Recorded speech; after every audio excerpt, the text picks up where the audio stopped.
নমস্কার বন্ধুরা, আমি রিয়া। এক নতুন ব্লগ নিয়ে চলে এলাম আপনাদের কাছে, সরাসরি রান্নাঘরে। আপনারা সবাই কেমন আছেন? আশা করি ভালো আছেন। আমিও খুব ভালো আছি। গলার স্বরটা একটু কম মনে হবে, ভাবছেন রিয়া দিয়ে তো আস্তে আস্তে কেন কথা বলছে। মুখের মধ্যে পান, সকালে মুখে পান খেয়ে নিয়েছি, মুখে টক লাগছিল। জর্দা পান তো মাত্রা ঘুরতে পারে, সকাল আলাপ করতে পারিনি। সারা জায়গা ছিলাম, কেন না দাদা ভোরবেলা প্রোগ্রামে বেরিয়েছে, তারা পেয়ে গেছে দাদা। আর দাদা যাওয়া মানে আমাকেও জাগতে হয় রাত্রিবেলায়। উনি 3টের সময় ডেকে দিলাম, 3টের সময় ডাকতে আমার ছেলে দিয়ে এলো। এখানে অটো পাইনি, কামালগাজিতেও অটো নেই, মহামাতলাও অটো নেই।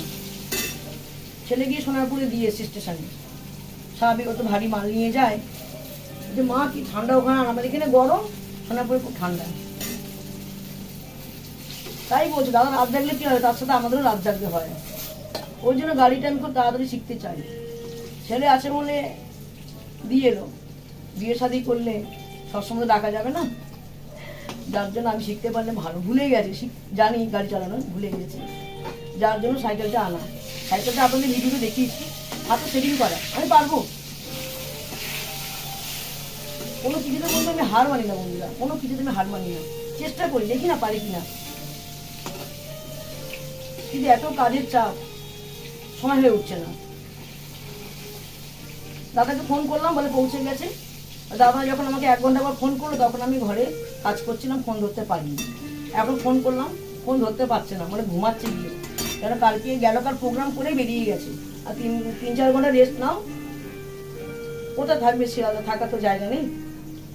ছেলে গিয়ে দিয়ে আসবে, সোনারপুরে দিয়ে এসছে, ওখানে স্টেশনে করে শিয়ালদা গিয়ে আর নৈহাটি যাবে। নৈহাটি গিয়ে কোথায় যায় দেখুন না, কোনো কিছু কাজ দেখাতে পারছি না। আলাপ করতেছি, ভাতও হয়ে গেছে, আর এখানে পটল ভাজি, বেগুন ভাজি, আর এখানে আলু ভাজা, ডিম টিম রয়েছে। খালি সয়াবিন করি, সয়াবিন অনেকদিন খাওয়া হচ্ছে না। মাছ নিয়ে নি, উঠেছি আজকে 11:30 উঠেছি। শুয়েছি ভোরবেলা 6টার সময় শুয়েছি, 11:30 উঠে কাজ টাজগুলো করলাম।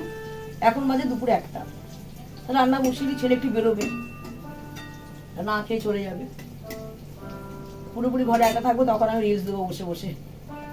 কি বলবো, ভাবলাম ভিডিও দেবো না, কিন্তু না দিলে না, আপনাদের কাছে না আসলে মনটা খুব খারাপ লাগে আমার। রান্নাঘরে প্রচুর গরম, দেখুন আমি জামাটা পরেছি, হাওয়া মানে ফোলা ফোলা জামাটা মারিনি। দাদাকে বলে জামাটা মেরে দেবে না আমাকে, খুব গরম। সবে শুরু। পটল ভাজাগুলো হয়ে গেছে, নামিয়ে দিই। ছেলে এখন কিবোর্ড বাজাচ্ছে, নিশ্চয়ই একটু আওয়াজ পাচ্ছেন। যদি কপিরাইট হয়ে যায়, সামনে আমি যাবো না, দেখাচ্ছি আমি সাইডে দেখাচ্ছি। গান মিউজিক বন্ধুরা খুব ভয় পায় ব্লগের সময়। ব্লগ শেষ যখন ব্লগ করি, যদি বাই চান্স কপিরাইট হয়ে যায়, আমি যাই না। অনেক দূর দূর গেছি, কিন্তু অনেকবার না কপিরাইট হয়ে গেছিলো বলে আমি ভিডিওগুলো আমি ডিলিট করে দিয়েছিলাম। যাই হোক, ভাজাভুজি হয়ে গেছে, দুঃখ করে লাভ নেই, সব চ্যানেল তো সমান না।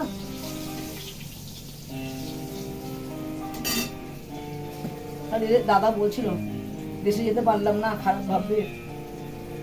আর ওনারা যদি ইউটিউব দেখে থাকি, দেখবে দাদা এমন একটা কাজ করে, সিজনে তো এগ্রিমেন্ট করে নেয় বন্ধুরা। আমার নিজেরই খুব খারাপ লাগছে। তো মেয়ে বলছে চল তো প্লেনে করে চলে যাও, বাগডোগরা এখন ট্রেন চলছে, প্লেনে করে চলে যাও বাবা, 1-1.5 ঘন্টার মধ্যে পৌঁছে যাবে। মেয়েও এদিকে আছে, ও বলছে তোমার তুমি যদি যাও, তুমি চলে যাও, বাবার সাথে প্লেনে করে চলে যাও, আমি টিকিট বন্দোবস্ত করে দিচ্ছি, আপ ডাউনে চলে যাও। না, সেটা বিয়ের সাথে দিইনি, মেয়ে তো বাড়ি চলে যাবে, ও একা থাকবে, বাজে লাগবে, কাজ করছে সব। যেতে চাইলেও বন্ধুরা যেতে পারি না, ছেলে বিয়ের সাথে দিলে একটু ফ্রি হবো, আমি কি করবো। যাকে আলুটাই ভেজে নিই, যেতে চাইলেও যেতে পারি না বন্ধুরা। আমাদের অনেক গেছে গোষ্ঠী, অনেক আত্মীয় স্বজন আছে, আর দাদার বলুন, আমার বলুন।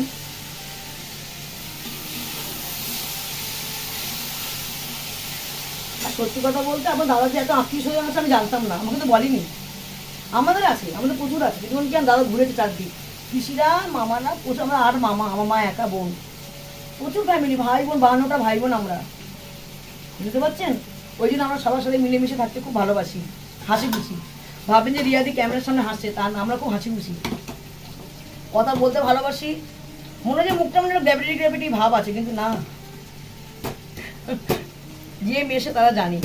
দেখুন কথা বলতে বলতে ভাতটা হয়ে গেছে, ভাতটা আমি নামিয়ে নিই, আমি আর পরে আসি, পরে কথা আছে আপনাদের সাথে। আমি ভাজাভুজি প্রায় হয়ে গেছে। এখানে পটল আর বেগুন ভেজেছি, আর এখানে আমি ছেলের জন্য ডাল সিদ্ধ করেছি। ডাল সিদ্ধ খেতে খুব ভালোবাসে। আর এই যে আলু ভাজি, এগুলো প্রিয় খাবার। ভাত খাওয়ার সময় ডিমটা ভেজে দেবো, গরম গরম ভালো লাগবে, এখন ভালো লাগবে না। দেখুন লাউ গাছটা আশা করে তুললাম, গাছটা আমার মরে যাচ্ছে, জানেন তো, এত রোদ। গাছটা মনে হয় বাঁচবে না, হলুদ হয়ে গেছে পাতাগুলো। অ্যাডভেস্টার তো বন্ধুরা খুব রোদ চালের মধ্যে। চলুন আলু ভাজা হয়ে গেছে, নামিয়ে দিই আমি। কত কাজ করলাম বন্ধুরা, হাঁপিয়ে গেছি কাজ করতে করতে। 2:30 বেজে গেছে, এখন স্নান করে ছেলেটা। কি বলবো, তাড়াতাড়ি নে, আবার কোথায় যাবে। ও যখন কাজে থাকে তখন কিন্তু আমার তাড়াতাড়ি কাজ হয়ে যায়, 1টার মধ্যে বন্ধুরা আমার কাজ কমপ্লিট হয়ে যায়। খুব দেরি করে, জানেন না, যত গল্প দুপুরবেলা রাত্রিবেলায় 3টে অবধি আমার ছেলে জেগে থাকে। চোখে বড্ড কম দেখি। যখন আমি ভিডিও বলুন, ব্লগসে যখন আমি থামলিং ছাড়ি, উল্টোপাল্টা বানানো হয়ে যায় বন্ধুরা, একটু মানিয়ে নেবেন। খালি চোখে এডিট করি তো, আর যখন দেখি বানানটা ঠিক আছে ভাবেন যে চশমা পরে এডিট করছি। কত সমস্যা হয়ে গেছে আমার। জানাটা দিয়ে দে, প্রচুর সমস্যা হয়ে গেছে। এই বসলাম, অনেকক্ষণ পর বসলাম আপনাদের পাশে, মানে আপনাদের কাছে। পাশে কি, চোখটা খুব ডিস্টার্ব, ডাক্তার দেখিয়েছিলাম চোখে কিরম আবছা আবছা লাগে, খালি চোখে সাদা সাদা লাগে। ঘুম থেকে উঠে যদি ফোনটা ধরি পুরো সাদা লাগে ফোনটা, আমি আর দেখতে পাই না কি কালার আছে। চোখটা বড্ড গেছে, আর চশমাটা খুব পাওয়ার, প্রচুর পাওয়ার। বাবু পুজোটা দিয়ে দিবি। আমি হাত পাই না তো, অনেকটা উপর ঠাকুর আছে তো, ঘরটা অন্ধকার করে। দেখুন ঘরটা কেউ থাকে না, কবে ছেলেটার বিয়ে দেবো কে জানে। প্রেম টেম করে ভালো থেকে বিয়ে করে নিয়ে চলে আয়, আমি সব খরচা দিয়ে নিয়ে আসবো বলেছি। মেয়েটা যেন ভালো হয়। ফ্যানটা চালিয়ে চলে গেছে। কত সবজি গাছ বন্ধুরা বসিয়েছি জানেন তো, এই রোদের মধ্যে সব পুড়ে যাচ্ছে, ভালো লাগছে না কিছু। দেখুন সবাই বেরিয়ে যাবে, ঘরটা ফাঁকা, কেউ থাকে না। এই ঘরটা জানলা দিইনি কেন, এসি থাকে তো, জানলা দিইনি। এই গরমকালে সব ঘর ঢুকে থাকবে, কেউ বাইরে বেরোবে না। শরীরটা ভালো লাগছে না। দাদা এখনো ফোন করেনি, ঘুমাচ্ছে। উনি বলেছে 2টো 3টে থেকে মানে প্রোগ্রাম মনে হয় দুপুরবেলায়। দাদা কোনদিন বাউলে যায় না, বাউলে গেছে। আমি যেতে মানা করেছি, জোর করে গেছে। না খুব ভুল হয়ে গেল, কেন যে গেলাম অত দূরে। উনি তো রাত জাগবে, আমাকেও রাত জাগতে হয়। ছেলেও রাত জাগে, ছেলেও দিয়ে আসি। কী করবো, এটাই তো আমাদের সব পেশা না। ছেলে মেয়েকে মানুষ করলাম এই পয়সা, ছেলে মেয়েদের পড়াশোনা, খাওয়া দাওয়া। আমিও কাজ করতাম না, একাধারে তো হতো না। যদি আজকে আমি ভাড়া থাকতাম বন্ধুরা, তাহলে আমাকে মানে কাজটা আমাকে ছাড়তে হতো না। যেহেতু আমি এখন চলে এসেছি বাড়ি করে, আর এখন কিন্তু ভাড়া দেওয়ার ক্ষমতা আমার ছিল না। সত্যি কথা বলতে, এত জিনিসের দাম, এত ঘর ভাড়ার দাম। তখন তো 200 টাকা 150 টাকা ঘর ভাড়া ছিলাম, 300 টাকা ভাড়া ছিল। আস্তে আস্তে মানে বাড়ছে আর কি। 500 টাকা হলো, 500 টাকা 2টো পয়েন্ট নিয়ে ভাড়া ছিলাম। এখন তো একটা ছোটো ঘর বারান্দা আমাদের এখানে 3000, 4000, 5000 টাকা ভাড়া। একটা ঘর আর বারান্দা। সামনে মেট্রো চলে আমাদের গড়িয়াতে, মেট্রো চলে, সামনে বাইপাস। দেখতে এখানে থাকি, এরিয়াটা ফাঁকা ফাঁকা লাগে, সব সামনাসামনি আমাদের এখানে। কোনোখানে বেরোতে পারছি না, শরীরটা খুব খারাপ লাগছে, ঝেমিয়ে উঠেছি। আজকে মাছ টাছ নিয়ে নি, অমাবস্যা তো জানি না। মা ফোন করেছিল আজকে অমাবস্যা, ভাগ্যিস মাছ নিয়ে নি। তাই বলি মাছ আলাও যায়নি আজকে। ঘরে একটা সবজি ছিল না, সবজিগুলো নিলাম সকালবেলায়। চা খেয়েছি 12টা নাগাদ, কত লেট হয়ে গেছে।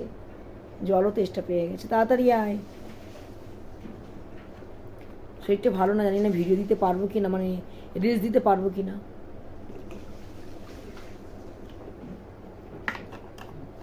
দেখুন ঠাকুরটা অত দূরে, ওই ঘরে দেখুন, ওই ঘরের দিকে তাকান। পার্লার যাবো চুলটা কাটতে, সারা বছর একটুখানি চুল বাড়ে, দেখুন চুলটা আগাটা নষ্ট হয়ে গেছে। ছেলে কিবোর্ড বাজাচ্ছিল, দেখাতে পারলাম না, কিন্তু কপিরাইট হয়েছে, দেখাতে পারিনি। খুব ঘুম পাচ্ছি, ঘুম পেলে না এই আধ এক ঘন্টায় শোবো, আমার চোখটা বন্ধ, জাস্ট বন্ধ করা, আর কিছু না। একটু কষ্ট হচ্ছে কেন, গাছগুলো দেখে কষ্ট হচ্ছে, অত কষ্ট করে গাছগুলো বসালাম, এতগুলি বেগুন হলো, সব বেগুনগুলো মরে গেছে, বেগুনে মানে নষ্ট হয়ে পচে গেছে, শুকিয়ে গিয়ে পচে গেছে আর কি। একটাই মাগরা বেগুন হয়েছে সাদা, বেশ ভালো বড় হচ্ছে, একটাই হলো, এতগুলি গাছ বসিয়েছি। আর কাঁচা লঙ্কা উপরন্ত হয়েছে, আজকে কাঁচা লঙ্কা খেলাম এতদিন পর, গাছ থেকে লঙ্কা তুলে তুলে কাজ মানে খাওয়া দাওয়া হতো, কাজে লাগাতাম। লাউ গাছটা নষ্ট হয়ে যাচ্ছে, আর আমাদের প্রচুর জিনিসপত্র হয়, যখন হয় খুব হয়, কিন্তু এত রোদে আর মানে গাছ বাঁচবে না, মরে যাবে। ছাদটা দেবো, ছাদটা দেওয়ার ইচ্ছা আছে। আপনারা অনেকে দর্শক বন্ধুরা ভাবেন যে আমাদের বাইরে অ্যাডভেস্টার আর ভিতরটা আমাদের ছাদ, না বন্ধুরা, এসব অ্যাডভেস্টারই বাড়ি আমাদের, উপরে সিলিং করা, যদি এসিটা আছে তো সিলিং করা, এগুলো লোনে করা, সব কিছু লোনে করা। কী করো, মেয়েটা আসে, গরম সহ্য করতে পারে না, ছেলেও বাইরে কাজ টাজ করে, ঠান্ডায় থাকে, এরা কাজ করতে পারে না, খুব কষ্ট হয়। আর আমার তো এখন হাড়ের পেশেন্ট বলতে গেলে, জানেন তো, আমি মানে হাঁপিয়ে যাই, আমি হাঁপিয়ে উঠি, শরীর খুব খারাপ আমার, দম বন্ধ হয়ে যায় মাঝে মাঝে, ভীষণ দমটা বন্ধ হয়ে যায়। তাই ভাবছি কী করে কী করবো জানি না, সকাল সেগুলো রান্নাবান্না দেখাবো কী করে আপনাদের, সেটাও জানি না। মেয়ে বলে মা সকালে ব্লগ করবে না, মাঝে মাঝে ডুব দেবে, কখনো হয় বলুন? একই 1.5 বছর হতে যায়, আমি এখন দাঁড়াতে পারিনি, কী কষ্ট করে রিলস দিই, বিশ্বাস করুন। আমার একটুকুও কিন্তু ক্যামেরার সামনে আসার মানে ক্যামেরার সামনে আসার ইচ্ছা ছিল না, ভাবিনি কোনো দিন আপনাদের সামনে এসে গান বাজনা করবো, ব্লগস দেবো, এটা আমার কাছে অধরা স্বপ্ন ছিল। অনেক কষ্ট করে শিখে জায়গাটা এসেছি।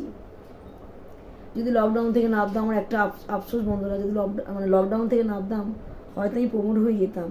এখন সব কম্পিটিশনের যোগ, বুঝতেই পারছেন, সবাই সবার মতো ভালো মন্দ করে, আর আমি তো ওইভাবে তো ভিডিও দিতে পারি না। সত্যি কথা বন্ধুরা, আমি অসভ্যতার মতো ভিডিও দিতে পারবো না, ছেলে মেয়ে জামাইপন বাড়িতে থাকি, মনে হয় রিয়াদি খুব ফিটফাট, সবারই তো বয়স হচ্ছে আস্তে আস্তে, তাও ভিডিও দিই, ছেলে মেয়ে সাপোর্ট দেয়, আমাদের ভিডিও দিয়ে যাও, কে কী বললো যায় আসে না। আপনাদের দাদা তো আরও দাড়ি গোঁফ, সকালবেলা উঠে দাড়ি গোঁফ কেটে একদম ফিটফাট হয়ে থাকবে,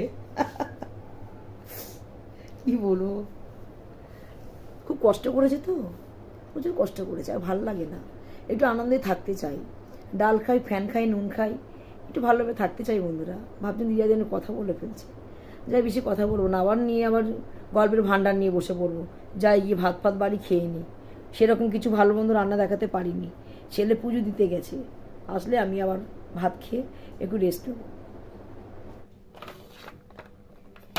এই সময় বন্ধুরা পান খেতে চলে এলাম, খাওয়া দাওয়া হয়ে গেছে, পানটা চেক করে দেখে নি, ছেলে না 2 রকম জর্দা আছে, জর্দা বেশি দিয়ে দিলে মাথা ঘুরে পড়ে যায়, একটু বেশি কথা বলি তো ওই জন্য ওকে জর্দা দিয়ে দেয়, আর 1 ঘন্টা জায়গায় 1 ঘন্টা 1.5 ঘন্টা শুয়ে পড়ি। আর বলুন তো, দুপুরবেলা ঘুমিয়ে পড়লে রাত্রিবেলা ঘুম হয়? একটু বোঝে না, আমার তো কাজ থাকে। এই দেখুন জর্দা দিয়েছে, দেখুন পানটা মুড়িয়ে আমাকে ইচ্ছা করে জর্দা দিয়েছে পানের মধ্যে। ওরা তো কেউ এডিট করে দেবে না, দেখবেন আমি অনলাইন থাকি 2টো 3টে অবধি, অনেক ভিডিওগুলি কিছু কিছু করে জমিয়ে রাখি, ওগুলোকেও ছাড়ার চেষ্টা করি, যখন শরীরটা অসুস্থ হয় তখন আমি ভিডিওগুলো ছাড়ি। একটু এডিট করে দেয় না, আপনারা ভাবেন ছেলে মেয়ে করে দেয়, কেউ করে দেয় না বন্ধুরা, ভাববেন যে ছেলে মেয়ে নিন্দা করছি, সত্যিই তাই, নিজে নিজে করেছি না শিখে। আমাদের তো কম্পিউটার ছিল না, আমি আগে ভিডিওতেও দিয়েছি, সব নিজে নিজে শিখেছি, বলতে পারবে না। উল্টো বলছে তোমার চ্যানেলটা উড়িয়ে দেবো, আর উড়িয়ে দে, আমার কি, আমার কোনো কিছু হবে না, তোদেরই ক্ষতি হবে যদি আমার চ্যানেলটা উড়িয়ে দিস, বলে দিই। আপনাদের সব শেয়ার করছি বন্ধুরা, খারাপ ভাববেন না, সব সত্যি কথাই বলে দিই। কত জর্দা দিয়েছে দেখুন বন্ধুরা, ভিতরে সুপারি আর জর্দা দিয়েছে এর মধ্যে, ফালতু ছেলে একদম এরকম করে, যদি সত্যি কথা বললে গায়ে লাগে। দেখুন না, দাদা একটা এমন একটা জাতি এনে দিয়েছে, সুপারি কাঠ থেকে জাতিটা বেঁকে গেছে। এখন সত্যি কথা, অত গায়ে আমার জোর নেই যে প্রেশার দিয়ে সুপারি কাটবো। এই ডান হাতে ব্যথার পর থেকে দেখুন ফোলা, বুঝতেই পারবি না, হাড়ে লেগেছে। মেয়ে ডাক্তার অর্থ দেখাবে বলেছে, দেখি করে, দেখি হাতে ভালো ডাক্তার আছে, ডাক্তার দেখাতে ইচ্ছা করে, অনেক ওষুধ দেয়, এমনি ওষুধ খেতে পারি না, খুব শরীর খারাপ লাগে। এই বন্ধুরা দাদাকে ফোন করে নেবো, মনে হচ্ছে প্রোগ্রামে বসে পড়েছে, 3টে বেজে গেছে। আসবে মনে হয় কালকে সকালবেলা মনে হয়। তারাপীঠে গেছে তো, অনেকটা দূরত্বে গেছে। কি দেখাবো না দেখাবো, শিয়ালদা যদি ওনার মা যদি মানে আমার শাশুড়ি যদি বেঁচে থাকতো, তাহলে আগের দিন রাত্রিবেলা আমাদেরও জাগতে হতো না, ও বাড়ি গিয়ে মার কাছে গিয়ে থাকতে পারতো। বোঝেন তো, মা নেই মানে ওর কেউ নেই এখন আর, সত্যি কথা বলতে। মাকে মা মানে আমার দুই মানে আমার ভাসুর আর আমার বর খুব ভালোবাসতো, মাও খুব ভালোবাসতো। মা নেই আর কাকে কোন কথা বলবে, বাবা মা অনেক ডিফারেন্স আছে। মা হলে বলতে দুটো খেয়ে যা, রান্না করি, এখানে থাক, সকালে যা। মায়ের মতো কি আর হতে পারে কেউ? হতে পারে না। যাই বন্ধুরা, বেশি ভিডিওটি বড় করবো না, বললে অনেক কথা বেরিয়ে যাবে। যদি ভিডিওটি ভালো লেগে থাকে লাইক শেয়ার কমেন্ট করতেই ভুলবেন না। আর চ্যানেলটা অবশ্যই সাবস্ক্রাইব করে রেখে দেবেন নতুন ভিডিও পাওয়ার জন্য। আবার দেখা হবে আগামীকাল আপনাদের সাথে নতুন ভিডিও নিয়ে। ভালো থাকবেন, সুস্থ থাকবেন। আজকের মতো টাটা।